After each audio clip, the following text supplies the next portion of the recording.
आजू जनकपुर में माड़ावा बड़ा सुहावन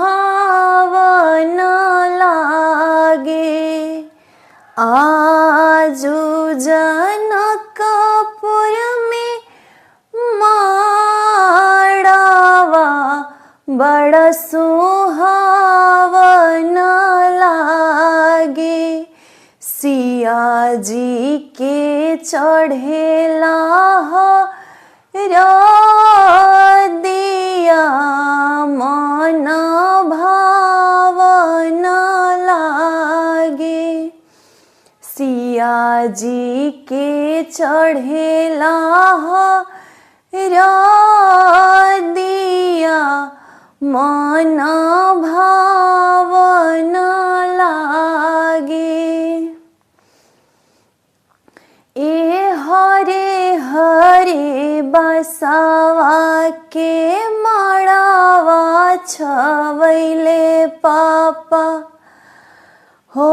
हरे हरे बसवा के माड़ावा छवैले चाचा। चमुख दिया नजराई मन भावन लागे। चमुख दिया नजराई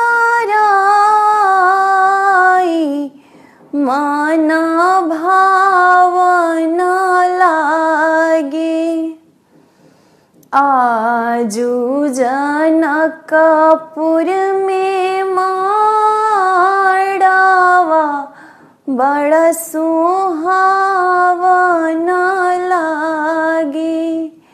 आजू जनकपुर में माड़ावा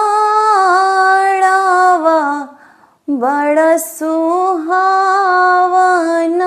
लागे। Thank you.